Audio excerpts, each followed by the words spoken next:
Houseboat. Houseboat. Houseboat. Bitch bought a houseboat. I wrote down, hold everything. Hold. And bitch was barefoot in a public bathroom. I know. And it's the Marina. No. No, that's even worse. She's Florida trash. Of course she was. To say that I was gagged, gooped, shocked, riveted, all of these things by Disturbed. that motherfucking houseboat. I've got to say, the first thing I wrote down was, is Kim performing her morning ablutions in a public restroom? And that is the truth. Well, it's the marina bathrooms because they're much nicer than the ones on the boat. So... and bigger. I got to say this. The more I thought about it, the more it kind of works for her. She did say she grew up on a sailboat. Yes. Which explains the terrible hair and style. In general, people who grow up on the water kind of look like dry, wrinkly, crusty-haired people. Mm-hmm. Yes, salt wives. Salt wives. Someone's going to come at me and say, I grew up on the water and I don't look like that. Probably. People who have the brine in their soul. It explains why she is, y'all, literally lost at sea, this bitch. She is a sea. She's all at sea of their planet. Y'all, this is season 6 of Plathville. I can't believe we got this far. I know. Welcome to Plathville, season 6, episode 1, episode titled, You've Kept the Plants Alive. Which might be one of the, y'all, it's Olivia. I am here for Shady Olivia. I'm here for it. I am too. I'm going to offer some counter arguments because what I think Olivia is going to be one of the only watchable things about this season. However, I'm here for Mama Plath in a houseboat. I am. I'm here for Mercy grew like a foot overnight. Yeah, she looks like she's very pretty. Or they recast her. Y'all, Mercy, if you've been listening to us. She's the youngest. Mercy's the youngest. And she's the one that we're pulling for. Amber. Amber, we're pulling to be a lesbian. That's what we want. That's what we're hoping. Mercy's the youngest. Amber looks even more like an adult now. Mercy kind of looks like Micah in a wig now. She does. Yeah, she does. And what's the other one? Augusta? Cassandra? Cassiopeia? Cassio, something like Hepzibah, something biblical. She's the one we always forget, the one with the eye. Yeah, we always forget her. If you're listening to this, you're going, that eye. I think that eye could be fixed by an eye patch. You know what? I don't know. Why wasn't yours? It's fine. Why wasn't your attitude fixed? They tried. I put Jay Bird in one of those. I put him on a leash, and I think that's what did it. He can't be tamed. God. Y'all, because if you didn't know, Jake was a child who was in a harness and a leash. I was. And then later on, I'm still in a harness. Who knew? And a leash. I don't love it when they tie me up on a pole, though. Just want to piss all over myself. Right. But I want to remind people. I was on a harness and a leash because I tried to bolt into traffic. And like the Taylor Swift song, I was a bolter. You were a bolter. Oh, that makes sense. Yes, I was a bolter. Still am. Like a hurt rescue dog. More like I needed my freedom immediately, and I needed to get away from whatever authority figure was holding me back. Yeah. Got it. I want to remind people, if you're listening to this on our public feed, the free feed, and going, why is this First here? one's free. It's just a taste. This is a taste, just the tip, as we call it. A try before you buy. This is Plathville is normally Key bump. Yes, it is on our cringe tier. That is our $8 platform of RG Plus, which is available. That is the Apple Podcast subscription and available at patreon.com/realitygays and realitygays.supercast.com. Supercom. Anyway, I with Supercom. But we want to let people know that at that $8 tier is also commercial free of all of our regular shows. And it's gonna be packed this month. It's gonna be lit. We have Love After Lockup coming back. And what else? There was something else. I don't know. Maybe I'm making. I feel like up. Well, we have our Bicurious. Yeah, the Bicurious will the Bicurious poll will be coming out next week. It's going to be quite a fight. Yeah, we had quite a fight. It's going to be a lot of good stuff. Mother and I had quite a fight. And we're starting to hear news about it. It's going to be coming out next month. We will be covering Love Is Blind UK. Love Is Blind UK, and that will be on the $5. That's on every tier, and if you want to go look, that is the poo poo platter, the smorgasbord, and the whole enchilada. No, whole enchilada is number 2. Don't get it wrong. Sorry, the sissy already confused me. I know. We're gonna have to change it. It's all ruined. It's all ruined. If you ever want to know how to fuck with me, buy a VIP ticket so you can talk to me one-on-one and ruin my world with an inaccuracy. There's a little bone I could pick with her about it, but the way she explained it very cogently. She's right. I don't know if right's the word. Okay, well. It is more, language is slippery, but sure. So is my self-worth. Yeah. Anyway, y'all, this is your free episode. Rest time will be behind a paywall for RG Plus.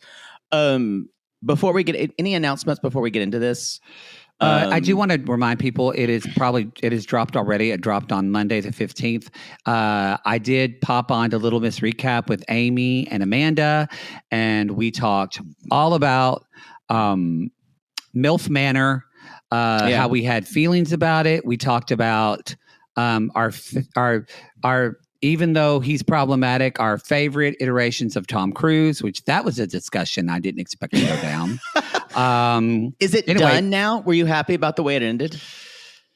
It was weird. Did because the rivers turn to blood? No, I felt feelings about a couple of people. I laughed a lot, but because of the ridiculousness of it. One woman was completely dumped, which was hilarious. Good. But Amy and I, Amanda has a little bit more, I don't know, ethics, soul, whatever. Reasonableness, yeah. Amy and I really like to just, we're garbage. And we actually... Tell me something I don't know. Our consensus was the last 3 episodes needed more cringe. They weren't cringy enough. We needed more uncomfortable moments because after the watermelon, we just went downhill. Are you not entertained? You needed more Christians to the Lions. Yes. More. Mm-hmm. Yeah. I'm glad you're talking to your therapist soon because maybe talk about that. Well, this season has got good ratings, so there probably will be a MILF Manor 3. And that means everything. Mm-hmm. As long as it's got ratings, let's bring back Faces of Death. Hey, they did tell me, and I didn't know this, y'all. Sad news, especially since Scott Evans, we really enjoyed talking to him. Couple of Thruples not coming back. It did not get picked up. I can see it not coming back. I know, but the more we talked about it, the more we enjoyed that show. I don't know if I enjoyed it. It gave me a lot to think about. And I think if the show had leaned into a different direction, they could have said something, I think. However, the show needs to get viewers, so it leaned into a cringe direction. Yeah. And so whatever you say is negated by the cringe. It's tricky. Yeah, I get it. I get it. It's tricky. It was a very different show, though. It was. It tried to do something different. I don't know what that was specifically, but it tried. It tried. Anyway, that's the only announcement I have. I think that Scott Evans's heart was in the right place as a producer, but they really found some interesting people. The casting was... Some of it was great, but then some of it was like, why are you here? Oh, God, remember that Bushwick couple? God! Yeah. Anyway, so it's okay. Also, I think we will be releasing it this week. We just needed to get some preparation done. Our Marcus Parks crossover will be out this week, probably Thursday or Friday, I think. Yep. On the public feed, so check that out. On the public feed, yes. On all feeds. In all holes. Okay. All right. So check that out. We had so much fun. I got rested though. Watch out. It's going to be a crazy show. You got banged. No, and that's part of the problem. No. When I'm rested and didn't get banged, it's even worse. If Poodle doesn't get banged, it's bad. But right after he gets banged, it's bad. So you really got to get him like a type of nervous energy. I've got about 20 good minutes of me of reasonableness. Yeah. And I'm either going to be like feisty or nippy or difficult. But always sweet and kind. And lovable. Okay. That's what I love about you. You're so self-aware. I know. It's too self-aware. So y'all, let's jump into this. Before we start this, just referencing the elephant in the world, not just the room. A lot of stuff going on right now. If you're like both of us, your anxiety's at a pretty high pitch. I encourage you now. It's time to get as much sleep as you can. Take it easy on yourself. Really enforce and look after your own self-care. Yes, and limit your. It's not that I'm telling you to be completely uninformed of what's going on. I'm saying don't engage with the 24-hour news cycle. Just know a little bit. Whatever you do, get off of Twitter right now. I can say that in complete and utter truthfulness. Get off of Twitter at AKA X. Get off of it. You don't have to. I'm telling you now. Do yourself a favor. So just know what you're seeing. If something feels like it's not good for you to watch, it's probably not. Probably not. So take care of yourself. Like you said before, invest in your own self and your own self-care. Watch Jiminy Glick, like you've said. Yes. Give a laugh. A laugh will chip away at anxiety every single time. It will. And listen to us. We have a whole back catalog. If you join Archie Plus. Go to House of Dragon. Go to a different world. Do all the things. That's intense as fuck. Are you not caught up? Yeah, I am caught up. Okay. It's intense, but at the same way, I was thinking about this because lately for the last 2 years, I don't want to do a lot of intense stuff but I think that's different. And I love Lord of the Rings because it's so fantastical and not of this world. Oh my God. I did watch an episode of the Dallas Cowboy Cheerleaders show. I've heard it's candy. You will cry. I will love it. It is so good. It is Netflix, so good. Right? Yeah. I thoroughly enjoyed it. I watched the one years ago. It's going to be, I'm offering it as one of the Bi-Curious choices. Okay, then I'll wait to watch because I don't want to get spoiled if we're only doing a certain episode. It was thoroughly good. I enjoyed it. Anyway, we hope that our show a little bit of a respite. It's a little bit of a respite for your soul. May it be that for you, and because it is for us. So we hope it is for you too. just if you're not sleeping, take a little sleep aid. Ain't nothing wrong with it. Yeah. That's all I can do right now. Yeah. If I don't respond to you immediately on social media, it's because I might be kind of backing. I'm taking little breaks too. So that's okay. Yeah. Do what you need to do. All right. Let's jump into this. We have this kind of intro. It's hot in here. Sorry, go ahead. Turn on your air. I did. So the intro to this, how do you feel that it's through Moriah's gaze? How do you feel about this? Because this to me felt weird. It doesn't sit with me well. It doesn't. But if you look at the show, the first season was kind of through her gaze. Yeah. So so I'm like, is this like, are they, is it because the show has been so, are they doing that because the show's been so Olivia and Ethan heavy and I don't know. I don't know why they would do that. What do you think? I objected to this because it's a big change from the last 2 seasons where this almost showed like this is going to be Moriah's story. But then it continued on where more in the tenor of last season where we were seeing it through each character's eyes, which they've kind of had to do for the last 2 to 3 seasons because they're all over the place.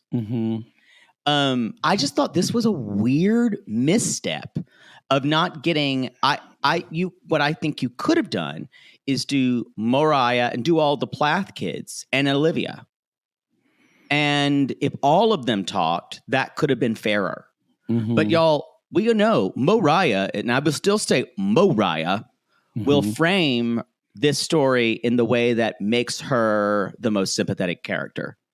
By the way, if you don't know, we're done with her, basically. Which is a turn because the first 2 to 3 seasons At we least were 3 to obsessed 4 with her.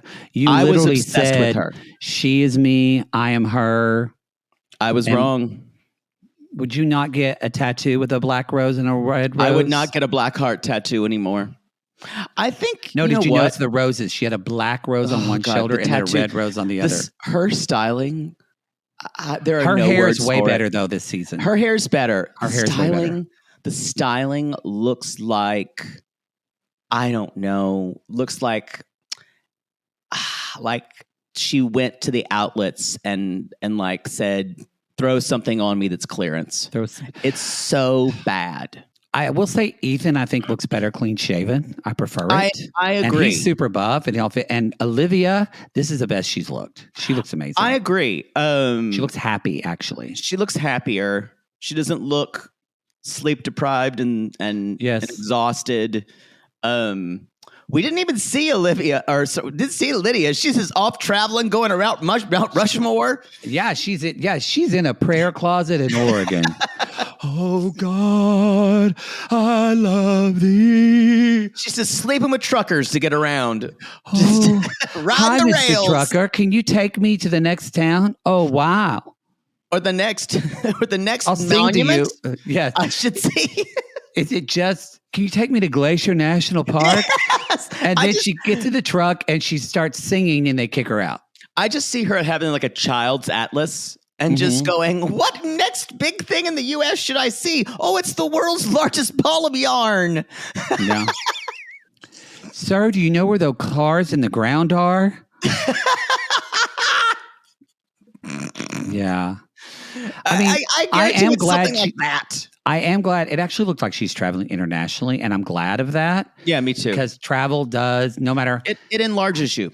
No matter how backward into the cult you are of your own family. Yeah. Not the religion, the cult of Plath. It still gives you hopefully some perspective. So the other thing I was really this intro. Moriah was talking about now. Oh my God, so much has happened since season 1. So much has happened. So much. And we said it on our Max had a baby. Her ex Max is now with another woman, and they have a baby. The baby is named Captain.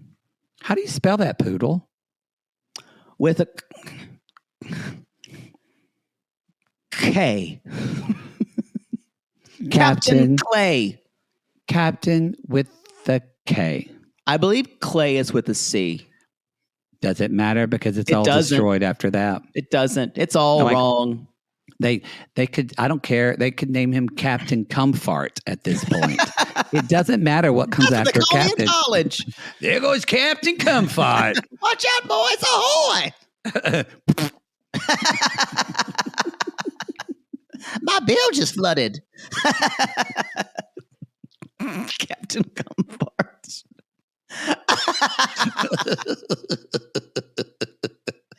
I bestow upon the title of you, Captain Comfort. So, anyway, and it's also, you also get the idea that you also forget that Moriah, when she has to read something that's not really her, when she has to say a copy, she's a terrible actress.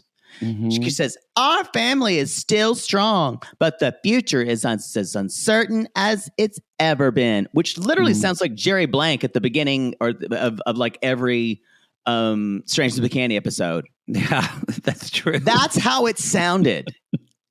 And I don't like this. I don't like her reframing this narrative. She really is trying, like even in her talking heads. And one of them, she's like wearing she looks more like Moriah and you see all her tattoos. But in the other one, she looks like, this is the styling I was talking about. What's the yellow woman thing? What's the woman that they made the movie about her, Amanda Seyfried, and she has the little pill? Elizabeth Holmes. She looks like she's trying to have her Elizabeth Holmes, I'm a professional woman interview That's moment. what I'm saying. It looked like she went to a job interview outfit. Yes, her hair slicked back. She's wearing a suit. It looks so disjointed. Anyway, y'all, let's just jump in. I think I divided this up into 4 categories of Micah, Ethan and Olivia, Mother Plath and the little girls, and Barry and Moriah. Little girls. Exactly. Well, that's what they call them.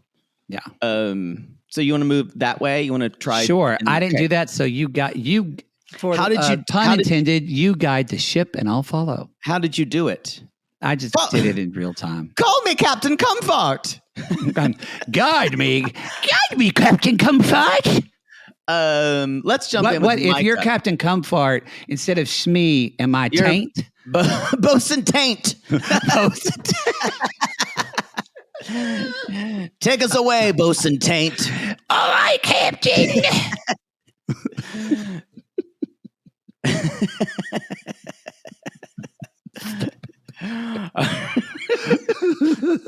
Okay. Oh God. Oh, are you ready to the parrot on my shoulder? Are you ready to go, Felch? That made my Alexa go off. My dad liked that one. Let's go, Comfort. Oh. All right. Oh, that's a character that needs to come back. Yeah. So Micah has moved. Oh God, this just makes me a little sick. Did he give up? I think for all intents and purposes, yeah, it seems like for a girl, which I'm sure she's lovely, although we haven't seen her face. I have a theory. And I keep feeling that it's one of his sisters. Yes, I think it's going to be. I keep thinking they're not showing her face, and it's actually going to be the old Mercy that they recast now as Micah's girlfriend. It's so funny whenever it's just, and when Barry's like, "No, I have a running partner," I'm like, "It's Lydia. It's your daughter wife." No, it was Moriah. I am glad that Lydia left her father husband for a while and left. Yes. So this Micah moved from SoCal to what I called SoFla, South Florida. I wonder where he is, because South Florida is like it's not Tampa. It's not. So this is like closer to Fort Lauderdale, I guess. Yeah, Fort Lauderdale, Miami. I don't know where he is. What if? Do you think he ever goes out to Wilton Manors? Like after he and his girlfriend have a fight, he just needs to go have a beer in a gay neighborhood. in a gay neighborhood where he feels comfortable. So he's like, I moved in with a girl. I'm a lucky man. This is everything I've wanted. I don't need modeling no more. And those queers getting their hands all over me out in Los Angeles, out in the Devil's Playground. We should say he's never said anything to our No. knowledge, anti-LGBT. Ethan, on the other hand, Well, not on record, but yeah. not on record, but in his sometimes posting. But I think what he brings up, and we talked about this with Moriah, and what we saw last season with Moriah with getting rebaptized and everything, is that, y'all, it takes, and I don't mean it weakness. I actually don't mean this to say they're weak. I mean to say it takes an extreme amount of conviction and recommitment to oneself and inner work to leave a cult like this. And it takes 4 or 5 tries, like knocking over a Coke machine. Like a breakup. Yes. Like Seinfeld. You got to knock over it. You just want that Diet Coke. It's like, and it's the same. And they're in this family that's been all kind of fucked up. It's hard enough to do that just when it was easier for us because we were gay and knew we had to get out. But I think it's just hard for people in normal familial circumstances, if they're close with their family, to leave the nest and actually stay away. So this didn't surprise me that Micah got the girl, and now he's, quote, building the family life, and he's all in. Well, in a weird way, it makes sense because a lot of times when people grow up in a situation like that, they're trying to recreate or create a new family that they're trying to fix the mistakes that they feel like they had, which is another kind of phase. And because they're all basically still in adolescence, y'all, because the parents never really taught them decision-making. Ethan's the youngest one. I know. I still think Ethan is the most fascinating person on this show because it's almost like he got pure, undiluted garbage. He got the worst of the garbage from Papa Plath and Mama Plath. He did. I think he was I'm of two minds.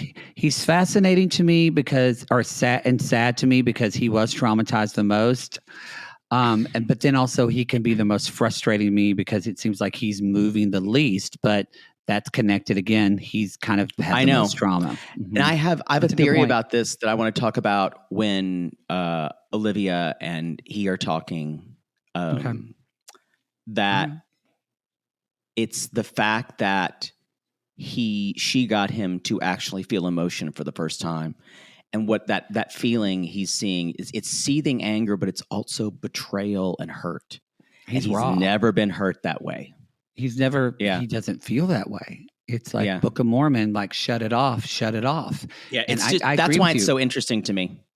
Yeah, and we'll get to them. So anyway, they're asking this. The woman he's living with has 3 dogs. It's too much. It's too much. I feel like they're all barky. Yeah, I don't.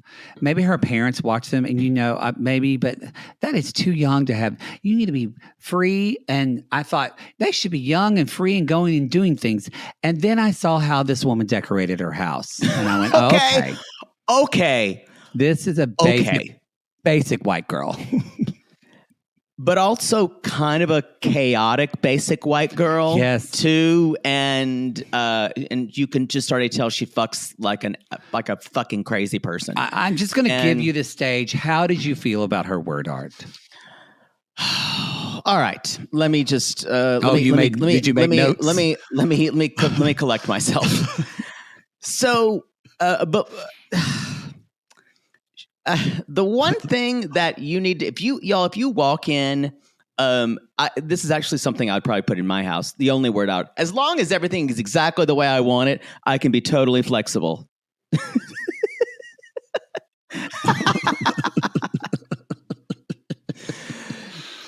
I can laugh at that. Someone who actually puts that on their wall, that's a nightmare. They're telling you something about themselves. It's not a joke. There's a lot of other word art that say something like there's a lot. Yeah, there's a lot of like dream, girl live. Yeah, there's some of that. I guarantee you there's a lot of things in flowery letters, and this is the kind of thing where you're trying to show people your entire personality through decorating. And you want to be, and you're a girl who's not like other girls. And it's exhausting. So you're saying his girlfriend's an Enneagram 4. We don't accept her.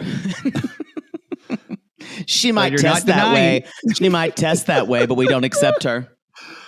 I still say the people who we have way too many Enneagram 4s. Every Enneagram 4 will tell you that there are too many of us. I know you're the only Enneagram 4 in the world. I'm not saying the only. I'm saying there's only like 12 of us. So there's not much that's happening so far. Micah does take his shirt off and says he wants to keep. I enjoyed that. I hope all of his interviews are without his shirt. He does say by the way, they started long distance, and he's like, I just wonder how they met. Maybe he been at a club somewhere. I just wonder. His DMs. Is that it? You think? Or maybe she looks her build. She possibly could have been a model. She's built like it. Yeah, that's a good point. Yeah. So and, if they're close to Miami, there are a lot of people that are models that work in Miami, but not usually blonde white ones. But y'all, he's got this idea in his head that he's needs to provide, and it's not about him anymore. She's basically said, "You're going to do things the way I need you to."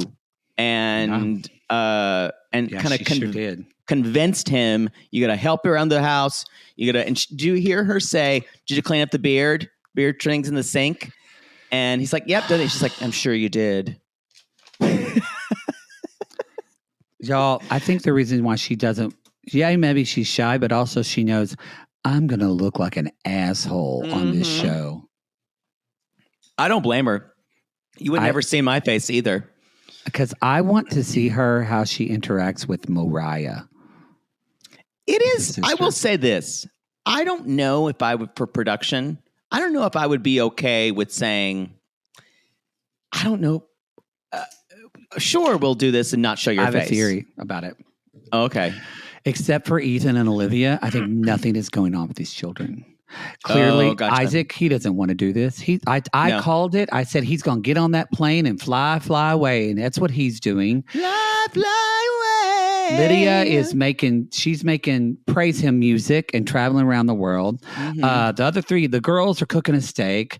They're nothing's interesting. Moriah I'm going to say this. Moriah is not relevant anymore on this show. She is not interesting. This goes back to what we talked about last season. Y'all don't get it twisted. This is about the money. The money comes from Papa Plath. Moriah, probably doesn't want to work, but more like you said, don't forget, y'all, they did not teach any of their children skills to get jobs. So that way, or the coping children, skills. Yeah, that's what cults do. So then they're always dependent on their family members and have to go to the fold. I don't think you're wrong. I'm just saying, what a great advertisement for this season. Yeah. So be sure to listen to us. So I think that's it. They're like, we got to show something besides just Mama Plath, Kim, Ethan, Olivia. That's all the drama that we got. And so I think there's going to be divorce drama too. There's going to be that because there's no shortage of that. I still feel like the original villain here is Barry Plath. And I think we're going to get, both of them, but I think we're going to get Ethan, like we knew he would, kind of going back into the fold and being kind of reintegrating with his family and potential. But I don't know if he will do that with his mother because Ethan's so judgmental. He doesn't, his mother gave him the most trauma, but I think it hurts him now that she was so hard on him about all of his choices he wanted to make. And yet now she's living that life. Yep. Yeah. These are extremely, extremely flawed people. They're terrible parents. The show, well, I think everybody now, I think Olivia's just trying to figure stuff out. But I'm going to make a point later on about that though. But it started out where you could see the parents as first season problematic for a lot of reasons. Second season, you're like, oh, the parents are evil. I see. Third season, you see Moriah trying to break out, and all the other kids trying to break out. So we were on this kind of Rumspringa of trying to find something new, and that's what was exciting. Season 4, we get to a point where like, I don't know where this is going. Season 5 was almost unwatchable. We all agreed that because it was unwatchable. They all went back. It wasn't necessarily bad TV. It was actually hard to watch. Good season, but hard to watch. It just felt like watching Olivia getting cut by 1,000 cuts and dying slowly. I think this is a different take. And so I'm going to be interested to watch what they do here. Just finishing up of Micah, the friend this friend, I don't know why the friend's here. It's like, again, we used to go chasing pussy. We can't do that no more. He brought in a silver mouth guard, I guess. I got a new grill. Cool. But this is the thing, Micah right now, he's not really modeling. He's building fences for work. Can you imagine if you're a housewife in South Florida? And that's building a fence outside your house? Man, and he takes off his shirt every time he's building a fence. You're going to sit there and finger bang yourself all day. Y'all, the gift that he's giving these women. I just sit there in my robe. He's like that other little gay guy on Desperate Housewives. Jesse Metcalf? Is he not gay? Wait. Oh, he's not. Oh. Oh, God. It's he's very current reference. You know, very where some current people reference. Well, I'm sorry, but it's true. But when you're Matt Bomer pretty, I just assume you're gay. I don't know. Nowadays. I don't think Micah's Matt Bomer pretty. No, not Micah. Jesse Metcalf. Oh. Interesting. I don't, Oh, he does have very fine facial structure. Yeah. Not anymore, though. You've seen current pictures of him. He's got like a beard, and he's an adult. He's an adult man. He's still a douchebag, though. Oh, is he a douchebag? I don't know anything about him. Where have you been? I just remember you watching him on Passions. Well, yeah, that was literally probably almost 20 years ago. No, it wasn't. It was 5 years. Yes, it was. We need to move on. It was 20 years ago. Get out of your fucking time warp. Make your references at least 5 years current. You have no legs to stand on this. But I will say this. I just use old. Listen. I use older references, but I know newer references at least. No, whatever you need to defend yourself, sure. Anyway, a fake sword. There's not much. That's kind of it. Let's skip Ethan and Olivia for right now. Will does say, and I think y'all usually they're not going to put it in if it's not going to be used later. Will said, well, I did one time talk to him, and he and his girlfriend had a fight. So he's alluding that y'all, bitch is crazy. They're going to fight. Yeah, I kind of want to see that. Yeah, I do. Although I don't want to see it if we're never going to get a look at her face. So it feels like all the time that Twilight Zone thing where they don't show the woman's face until the very end. She's like they did plastic surgery on her and her face is a pig's face, or her face is normal and everyone else's face is a pig. It's true. Real quick, you don't know what I'm talking about, but that's fine. No, that's a famous episode of the Twilight Zone. Yes. Yeah, but you commented. You didn't say a word. You just. Well, no, I was taking it in, and also, my thought just flew out of my head. I forgot what I was going to say. Great. What was I going to? Oh, you said that because it made me think of, because I remember when I was a kid, one of my friends called her, I don't think she had a pig face, but one of my friends called that of Shelley Duvall. And so I just wanted to bring up Shelley Duvall doesn't have a pig face. I don't think so at all. But it brought up that y'all, we have heard, and I just want to say for the record, we have not said in the last 6 months the name Shelley Duvall, Richard Simmons. No. Dr. Ruth. No. This is not our fault. We didn't do it. It's all very sad, but it's not our fault. People message me and like, did you say something? I'm like, we did not. No, it's not our thing. We didn't say Shannon Doherty. We did not. What did you say her last name? Shannon Doherty. Doherty. Doherty. That's what I said.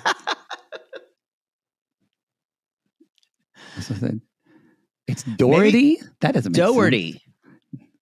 You're saying it weird. Shannon Doherty.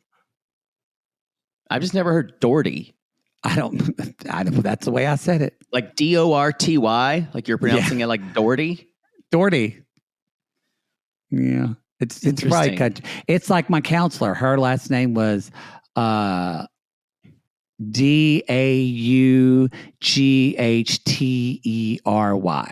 That's closer to Doherty, but like if you look at how would you pronounce that word? Doherty, but I would say it more with like an ah. That was my counselor, and she was like, "My name rhymes with party. It's Darty." Darty. Miss Darty. Miss Darty, but it was spelled Augh.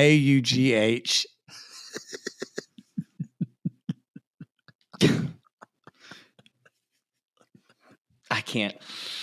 I think her daughter too, Delisa Darty.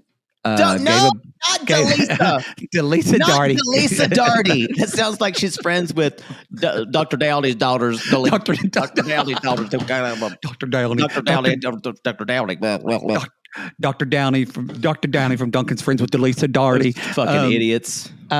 She did, I think, give a blowjob to someone under the football stands or something like that. Something scandalous. You know what? That's not scandalous. Good for her. Mm-hmm. Let's talk about Mother Plath on the fucking bare feet. They in a public restroom. Hate her. Y'all, you can tell production and camera people hate her. You know why? Because they keep focusing on those fucking terrible shoes. Yeah, they hate her.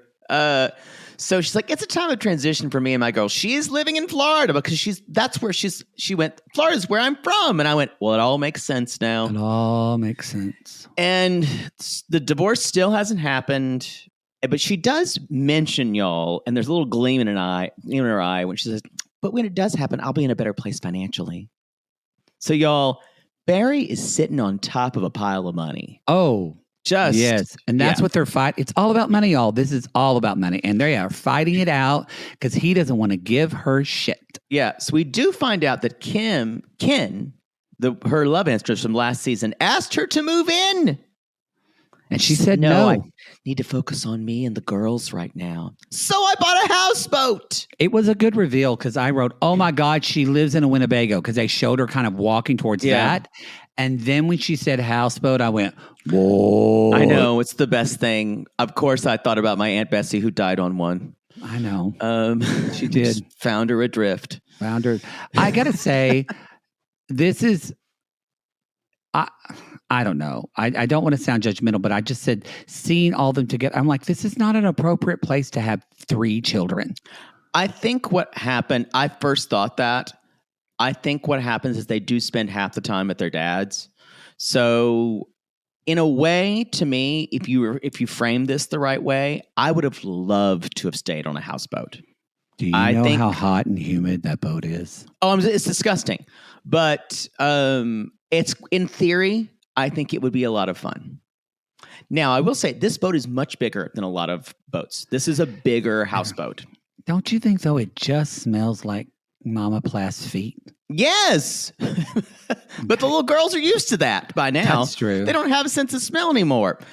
My favorite thing is the girls seem to like living there. They could never be cheesemongers. They do this. Very true. They always go for the sharps and breeze.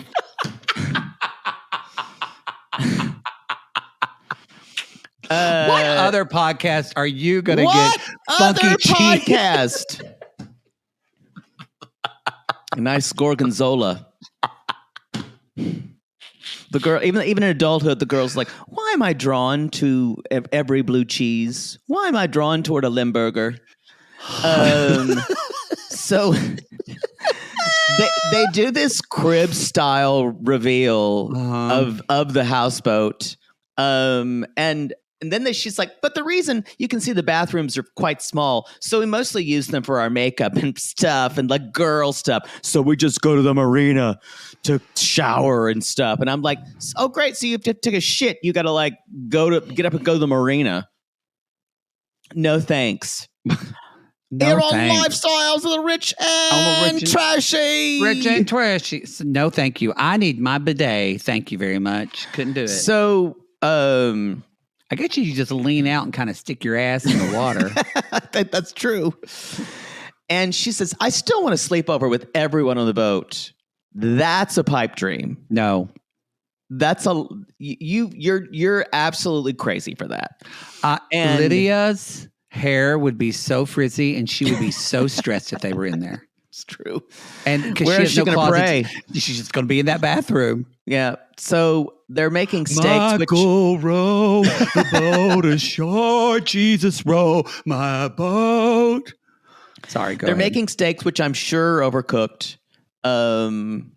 And then she said the last bit that Mama Plath says, well, I'd sure rather be on a small boat with my girls than in a big house with fill in the blank. The blank. Oh! I tried to say that at the same time. Oh! Give me the shade rattle. Oh, I have it. Oh, my dad. Thank you, Dad. Too. Yeah, I like that. It's not fun if you have to get it out. You. Oh, here's a speaker. Nothing's better than getting it, then doing it as a fail, and then doing it again. Well done. Always the best. Let's move on. I'm going to say I'm here for the houseboat storyline. I'm here for it. I did not. Amy and Archer and I were talking because I potted with them this morning. We did not expect this first episode to be so good. I agree. And y'all know we were not happy about this show coming back. No. I saw the trailer and I went, okay. I'm not to the level of season 2, season 3 Plathville for me. It started to go downhill at season 4. Season 5 was awful. I think when I think about it, I think season 5, we were a bit angry. I was very angry. We were angry because remember the ride we went on? Remember, wasn't it you who sobbed whenever Max and Moriah had their first kiss on that? Yes, and I was so wrong. And I was led astray. I was hoodwinked. I think that's why we're all so angry at last season, because we're like, was this all a lie? Shysters. They all did it to me. Yeah. Production, I blame you. I don't like to be hoodwinked. Y'all, I was bamboozled. Can Barry just be like Forrest Gump and just run for fucking 5 years so we don't have to deal with him? The last months have been challenging with this divorce. I've started running so I can clear my mind. And I have a running partner. And of course it's Moriah, because she has moved back to Cairo. I went, I knew it! She's only been back a week because she is, quote, saving money. And she does say this. She says, I was stubborn when I moved out at 17, and it feels great having all these family doors open to me now. Y'all, the family doors are always open with a price. You do what they say, and you get back in the cult, and everything feels familiar until you do something they don't like anymore, and you're out. Mm-hmm. So it's just Dad, Moriah, Isaac, and her enormous dog Blackjack, who is Moriah's Patronus. it really is Moriah's Patronus. Just knocking shit over. She's right. This dog is not trained at all. It's just like Moriah. I guarantee you the dog goes through the trash daily. And you know what? You go back to what I realized we were both pretty hard on Moriah. And we were. If you use your rationale, though, that you used for Ethan, and I think this is fair, the second hardest kid they were hardest on was Moriah. I agree. So, because what frustrates me about her is like, I remember going in last, she won't fucking grow up. She won't take responsibility for anything. Everything's, because she's a bit self-centered. I don't think she's a narcissist, but nothing is her fault. But I understand why it's that way with the trauma that what her parents did to her. She is the absolute most frustrating person to me. And it's like a Stockholm syndrome where now she has to go back to this.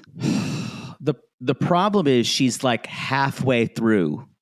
Well, a guy fucking broke her heart that she fucked again and got in a relationship, and she ran back home. And I tell you what, boy, she won't say a word And I don't know. There's a reason I left Tampa. I went through hell last year. I kept private this relationship because one day I found out some things he'd kept from me.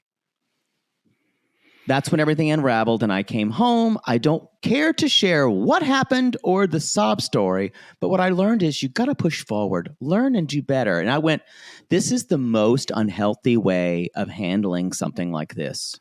And this is exactly the Plath way to handle the religious way of you this put it in God's hands and you just walk forward. Learn and do better.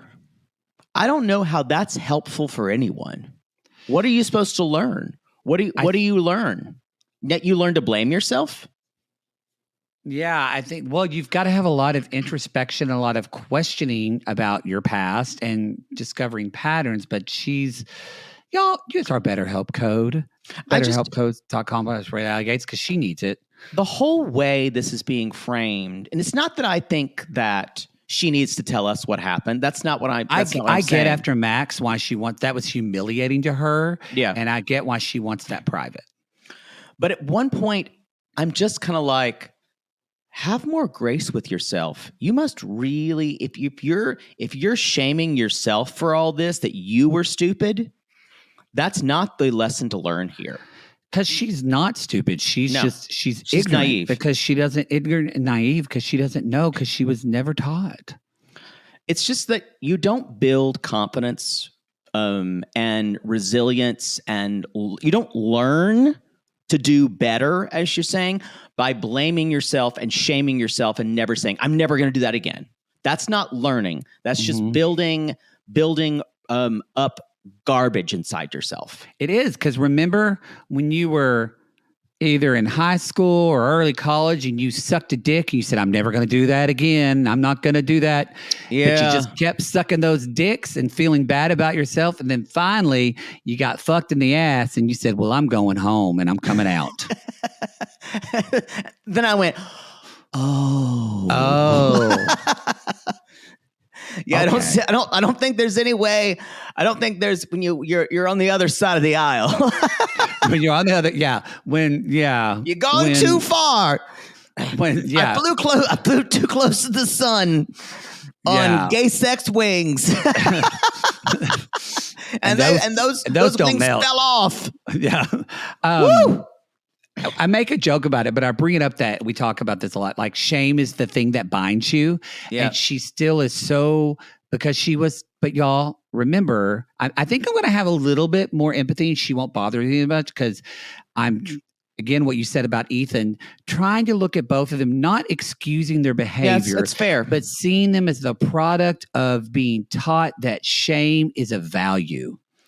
Yeah, that's a good point. I think you're right there. I still will always have a soft spot for her, but last season, she really annoyed me. The thing that is what Ethan and Moriah does. Well, it's okay to be in your own shame, but when they're so judgmental of other people. Yes. That's really... Both Ethan and Moriah are extremely judgmental. Yes, yeah. Like just how she was with her mom. I don't support it. Yeah. You don't get to. That's how that works. It doesn't matter what you think. She's out there living her slut potential lesbian life. That's God.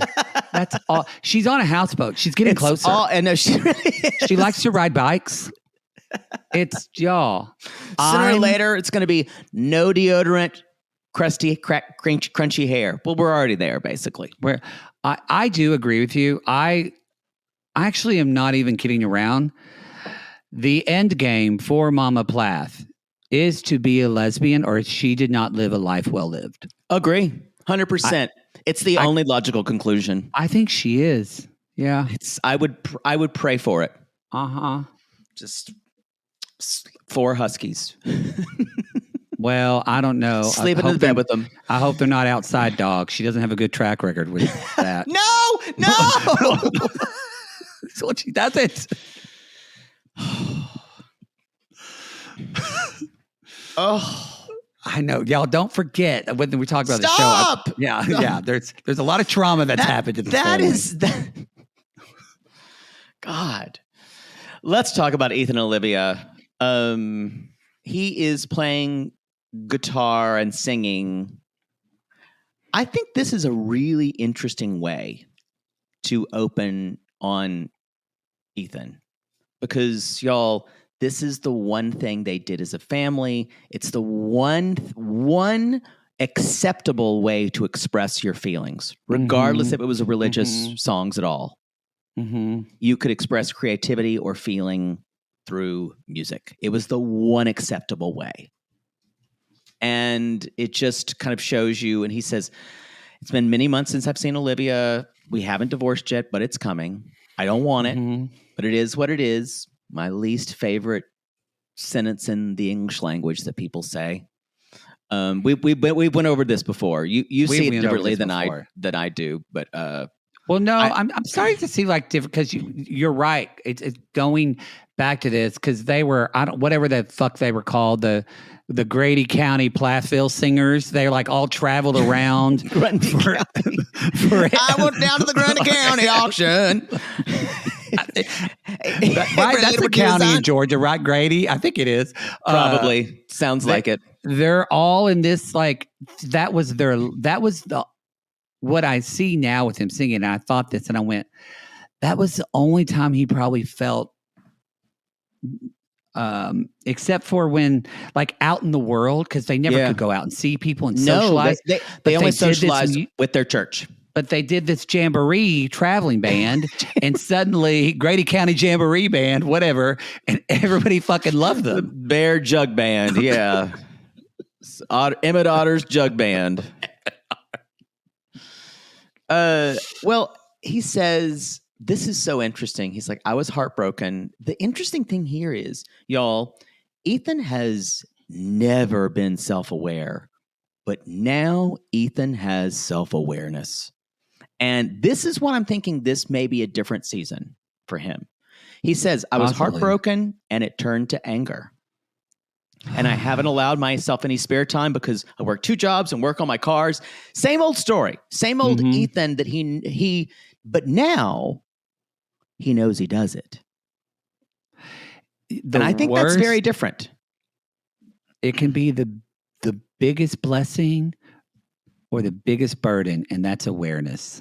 I totally agree. And I think that's going to eat Ethan from the inside out. And for him, it's the awareness that now he has that it's actually, y'all, he's such a good example that when you're taught, especially from trauma and PTSD he has from his family and all of that. And boys not to feel. When you're conditioned not to feel, feeling actually feels wrong. It feels horrible. It actually physically feels painful. This is, I remember reading paper, like, and I'm not a scholar on this, so I'm not going to talk, but I do remember reading stuff in grad school, like when we did like learning about cultures and American society and stuff, like to kind of gain empathy for other people. This is a lot of people argue it's like with the Black experience in America, with a lot of people of color, that we've taught them not to feel. Oh, and like you say all the time, men can only be angry. The only acceptable emotion is anger. And if there's another anger emotion besides anger, they do not know what to do with themselves physically, emotionally. So you go to the gym, you work 2 jobs, you work on your cars, and the problem now is it's not that he's just slightly aware; he is existentially wrestling with it. Mm-hmm. And I think this is going to be interesting. So he says Olivia's going to come. The lease is up at the end of the month, so he's been staying there because the lease is still. I was like, can't you get out of this? Come on! And Olivia's coming to pick up her stuff, and they say, "How are you feeling about seeing her?" He's like, "I don't know what the heck I feel." Olivia is back in Minnesota to get her stuff. She says to getting her stuff and her papers signed. The interesting thing about Olivia here is it doesn't feel like she is trying to get the camera on her side anymore. She is just kind of like, she's through with appearances And now she's really solidly made her decision. And we had a discussion last season where who was going to end this marriage. Oh, yeah. Do you remember? I think we both said her, didn't we? I don't remember what we said. I said she wouldn't do it because she would make him do it. And I don't know. I don't remember what you said. I don't remember what I said either. But everyone else was saying, why doesn't she leave him? Why doesn't she leave him? She can't. Yeah. This is a thing for her. She said stubborn, but really she needs to, in the way she was raised, she needs to keep the moral high ground. And if she files for divorce, that's still against some ethic of hers. Mm-hmm. That's why it's not that I don't think Olivia is, what she's done is amazing. What I don't think is we should all go, what a great, amazing boss for ambassador for girl power. It's not that simple. No, it's not. She's the most fascinating person to me on the show because that she wants to take on these monikers, I think, and assume these identities to help her kind of break out of herself and fake it until she makes how to be in the world. But it goes back to the condition, y'all. She said in many interviews, she said, I think in her interview with Mary Payne and on other interviews, her family was way stricter than the Plaths. That's what I'm saying. Way more traumatic.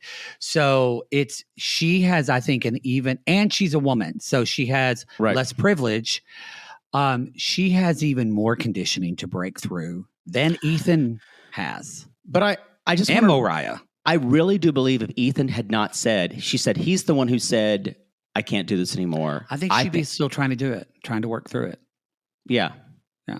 And I think it's normal to see this as some kind of fable, as someone breaking out of something and someone wins and someone loses.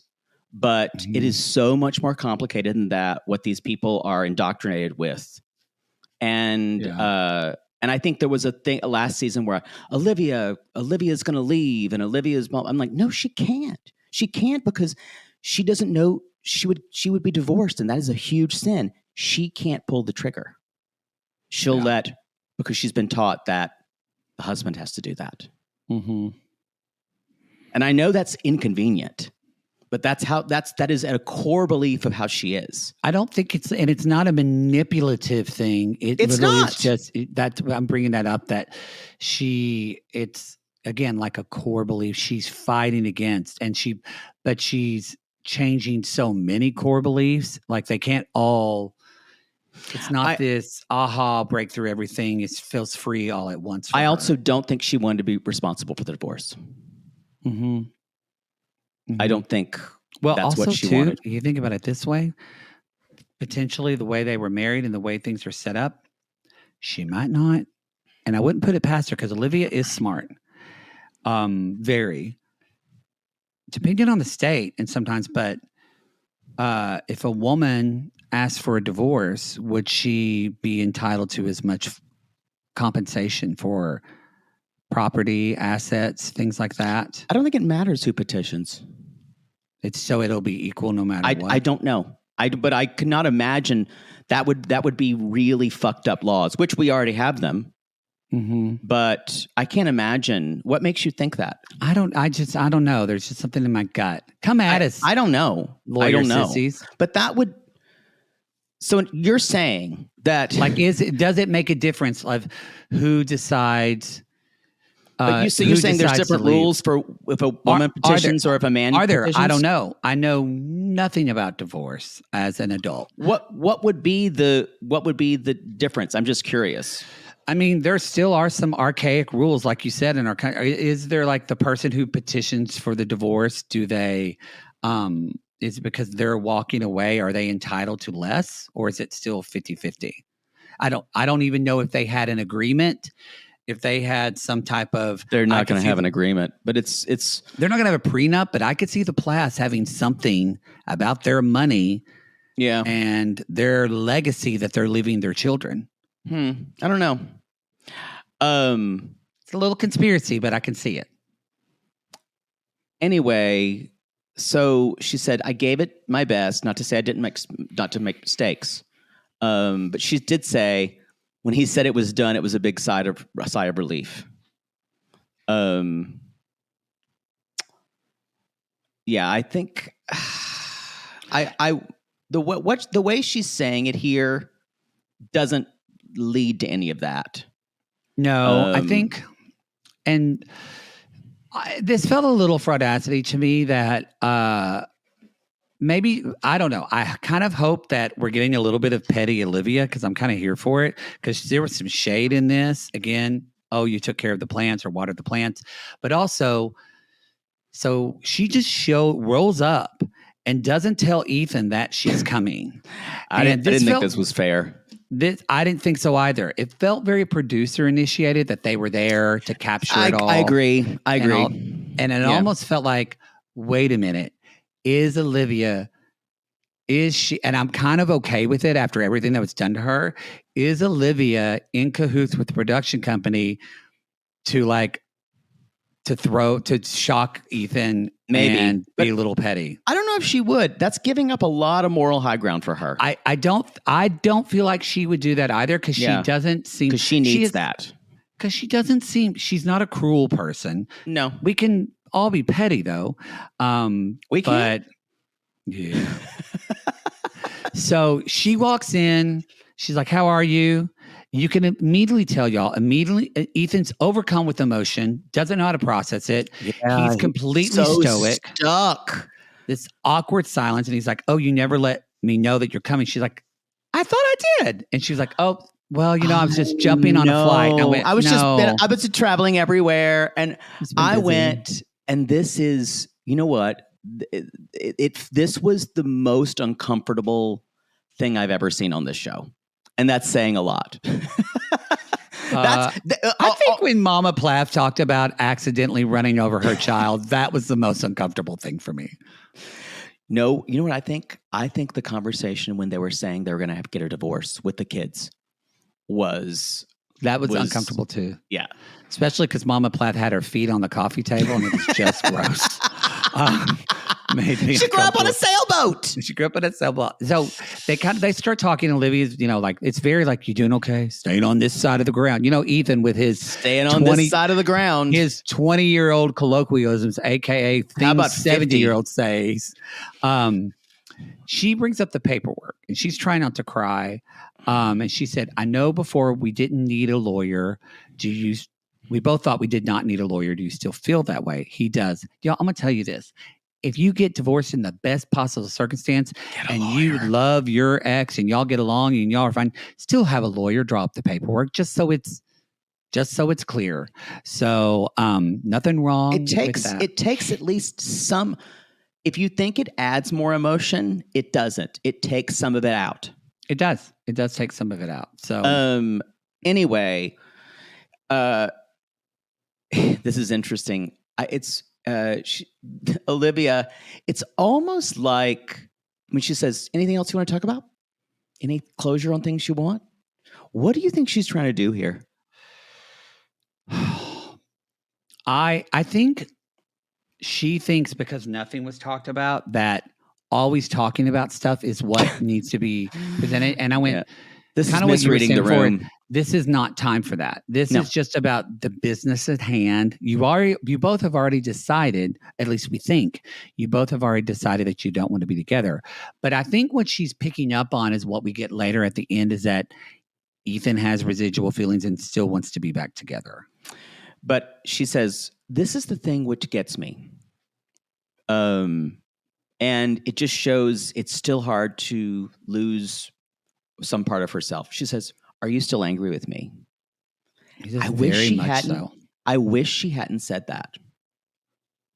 Because you got to remember she was raised and is I think, very codependent. So it's like that's another thing too. She can't help not check in with him because she was trained to do it. But checking in with him saying, are you angry at me? A codependent was saying, are you still angry? Mm-hmm. That's the difference. No, I think there's a way of like, if someone was angry with me, my impetus to be like, what are you angry with me about? Even if she doesn't want to do it, there's a part of me like, can I fix it? Can I make you feel better about it? I don't think she's trying to fix it. I bet you there is. I don't think she wants to, but I bet you there's still a part of her that wants to leave this with Ethan feeling settled and okay with it as much as she does, or in some way. She does. I'm just saying, out of everything you could have said, this is the worst thing to say. Yeah. Well, and Ethan's really upset because he's like, I'm upset because I didn't have a relationship with my siblings because of you. Because this opens the door to this. That's what I'm talking about. It's just like... And it fixes nothing. We've already hatched this, y'all. She didn't stand up, or he didn't stand up for her. Her parents, again, where she wanted to acknowledge all the horrible shit her parents did. Y'all, Moriah, everybody made an Instagram post that none of that was true. It has been... You mean his parents did? You said her. His parents, but Moriah made that Instagram post saying, we agree with my parents, all the things that... But y'all, other channels say, we all know that Mama Plath was taking care of the money and took advantage of her and took Ethan's credit. Even Ethan has said Olivia was telling the truth the entire time. Yeah. And so we know what happened. I think that's been closed. I think that matter has been closed. I think... Well, no, it's not, because that's still the genesis of all... Well, but he's I'm saying not close as far as the court of truth. The court of truth. But yeah, the fact though that he just wants to say, let's let bygones be bygones, and no responsibility needs to be owned for anything. I don't think he's saying that. Well, I think with his family, he wants her to just get along with his family. And kind of like push things down, and because her family doesn't deal with it. Yeah. He's asking questions though. Why did you tell me that not having a relationship with my siblings for a year and a half was not a compromise for him? So in other words, he's just looking for validation here. And she was seeing it as, this is part of, you were holding it over my head. Yeah. I was surprised that she relented though and said, I should have let you know that sooner. I didn't know. I was figuring it out. And she was like, I'm sorry for that. And I went, I'm surprised she said that. Well, I think she's trying to give him little things here, because she can't admit what she can't admit is she asked him to choose her over her family, over his family. And she did ask him that. I do think y'all, I agree. And she's not an idiot. I do think there's a part of me that says, and maybe this is the Mar in me, she's also playing nice so she can get the car. I really think that is definitely the Mar in you. but as a woman in this situation, like that's what she's taught to be. Like you can't be direct about what you want. I don't see that level of guile in her, but who knows? I don't see it as guile. I see it as survival. The way she was taught, like how to survive. I mean, I don't think she was taught to survive. That's the issue, though. She's figuring it out. Yeah, I did love when she said, "Well, are you happy with your family now?" Yeah, that was shady as fuck, and I loved it. I think he's got residual anger. I think she's trying to create some type of distance with that talk, because all of it felt a little bit under the radar, provoking. Yeah. And I think it's just trying. She said it. Yeah, it's. I actually do think Ethan, part of him won't recognize this, but he hates women. I agree. He hates his mother. If you think about all the fights, he hates women. His mom, Olivia, Moriah. He's always had problems with. It's always with women, and men he just forgives and like, let's let boys be boys and suck each other off in a steam room. I think that's specific to you, but okay. Anyway, later on, she says, "I need a break. I'll be back later." What do you think about this? For a minute, you said, "I need a break," and I just imagined her grabbing a vacuum and sucking fish out of an aquarium because it could be a break. Give me a break. I thought, I understand take care of your needs, but you may have only been there for 15 or 20 minutes. No, let's go in, blow it up. Yeah. That's their dynamic though. They go in. She brings up something. He can't handle it. So he completely implodes. And then she gets upset. It triggers her. She's upset. She gets teary and cry. And then they have to walk away. And then a day later, they come back when they both have had time to kind of process things and work it out. But it's very dysfunctional. I think any therapist would tell you, sit through this. Sit through this. Is her therapist saying if you get overwhelmed, you need to leave every single time? I don't know.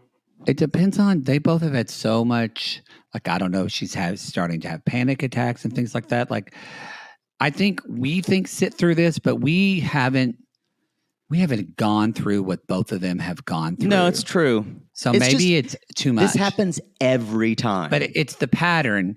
But at the same time, like I said, like, yes, you have these feelings, but you have to also recognize when a pattern is not a working. Right.